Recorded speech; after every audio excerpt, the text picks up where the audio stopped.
Hey guys, it's Deborah. I wanted to share this article that was sent to me. It's from the website Unsealed, and things are just, we're here, guys. We're really here. I can't believe we're living in this time. Anyway, let me just read this for you.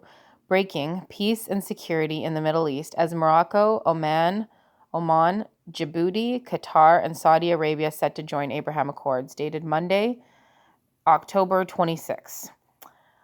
I'll make you a deal you can't refuse. If the vision for peace is implemented, the land of Israel and the city of Jerusalem will be divided. It's that simple. The Abraham Accords adds the covenant with many layer to this deal. Now that Israel has legally entered into the Abraham Accords via Knesset and cabinet approval, and more countries are joining, it will be impossible to get out of it.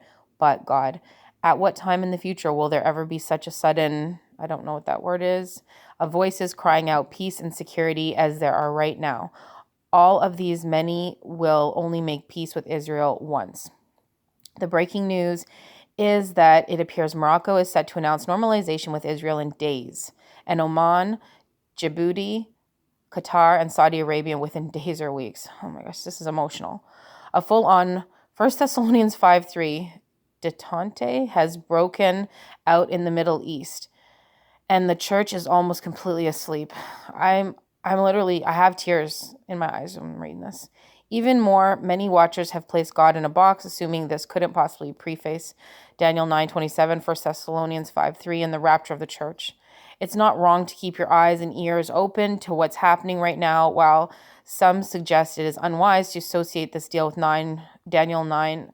I believe it is equally limiting and unwise to assume it isn't. I mean, I'm just like, I have tears coming in my eyes because I've been struggling with things, and just a sleep church, the Laodicean church, people on church radios. I mean, they're asleep. This is clearly not the 7-year confirmation of the covenant, but this could very well be the covenant with many itself. The Antichrist is going to confirm something already existing. People are so asleep. That's from my article, Stranger Things Part 5 or 6. I don't know what that is. A major prophetic time marker signaling the beginning of the tribulation period is the covenant with many described in Daniel 9:27. Though this passage is a great source of debate, I believe the traditional dispensational view of the passage that the covenant is a peace agreement between Israel and the Antichrist and other neighboring nations that divides the land and enables the establishment of the third temple is the correct one. For one, the unending mantra of the whole history of modern Israel has been two states living side by side in peace and security. It's hard to imagine that the whole world ceaselessly attempting to divide the land for 73 years doesn't factor into what Daniel 9:27 portends. Perhaps the reason the tribulation hasn't begun is because the two-state solution has never been actualized.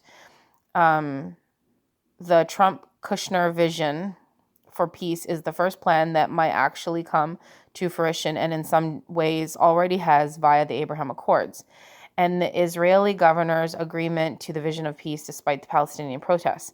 I know that some suggest the vision of peace and Abraham Accord cannot be the covenant with many described in Daniel 9:27, but I believe the arguments are faulty and causing some to close their eyes to what's happening right in front of our faces. The first argument suggests no signs can precede the rapture, thus this agreement can't be it. This is a faulty view of imminency that I discussed in my recent article. I'm just going to go down a little bit. That's completely true. Oh, sorry. I'll read a little bit here.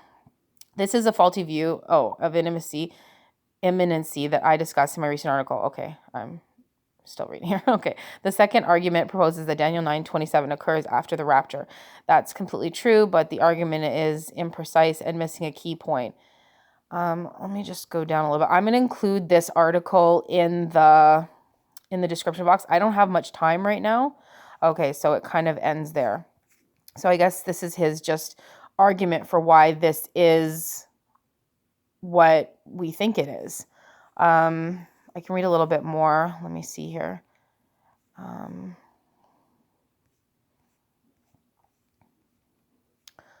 I'll start from here. But like I said, I'll put it in the description box. I don't have any time right now to talk. I had to share this with you guys. I'm just actually emotionally like people, Christians, it's like they have a spell. It's like there's a spell. There's many that are waking up, but extremely slowly, and it's like there's a spell over them, and maybe there is. Then on August 13th, the world was shocked by the biggest diplomatic breakthrough in the Middle East in decades as Abraham Accords were revealed to the world. Israel and US, the UAE, and Bahrain formally signed the accords at the White House.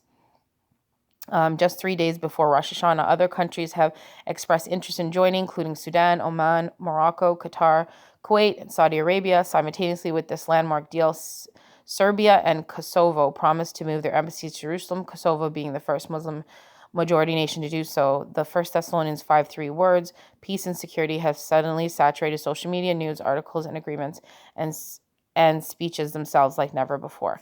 So, I mean, basically, it's saying within days. It's saying these countries right here, breaking. It said that some of these countries are saying they're going to be within days or weeks joining. And look at how many countries. If this is not many, what is it? It didn't say every. It said a covenant with many. This is definitely many. I mean, we already are at many with 3, but this many, it is, it's peace and safety with many. I mean, it's just, if anybody listening to this does not believe in Jesus as their Savior, I'm saying right now, I knew of all of this like 3 years ago. Sorry, not all of this, but the Lord had shown me he's coming back 3 years ago. I didn't know anything about end times. He had told me, I've sat through so many videos. There's no way I could have known this. I've been telling people, that's why people around me believe me, because they know I've been talking about this for 3 years prior to what we're living through right now. So please believe me, it is happening now. We are living in it. This is it. Okay, we're not in the tribulation. I believe this is the precursor to it all happening, but it's going to happen like now. Like the Antichrist has to confirm this covenant that is being made now. And I just think there is a spell, and I do believe we're in the church age of Laodicea. Like I've done a video on it talking about how symbolically and spiritually and prophetically we're in a church age of the church of Laodicea. And he said, because you're neither hot nor cold, I'm going to spew you out of my mouth. And majority of Christians, like other channels that I watch that are not related to, the Bible, like just channels about cooking or cleaning or home decor or whatever. Many of them are Christians that I watch, and they're still planning their future like crazy. They're still talking about what they're going to do for Christmas. They're talking about Halloween, okay? Christians are planning on what are they going to do for Halloween. They're planning everything. So they don't see any of this. They don't. So I just ask you to please make sure that you're awake and that you trust in Jesus as your Savior, that you're not fooling yourself in any way, that you're not playing any games, because he's he knows all. He's the judge. He's not just loving. He loves you. We're in the age of grace. We've been given a free gift of salvation, but unfortunately, he doesn't play. God's not going to be mocked. So that's the only thing I can say to you is please don't be playing any games. Just be honest. And this is your only way out. This is going to be your only way out from what's coming. So anyway, I just wanted to share this with you guys. Look at that. Morocco set to announce normalization. Oman, Djibouti, Qatar, Saudi Arabia within days or weeks. Okay. This is it. Oh, I got to go. My kids are here. Okay. Talk to you later. God bless and shalom.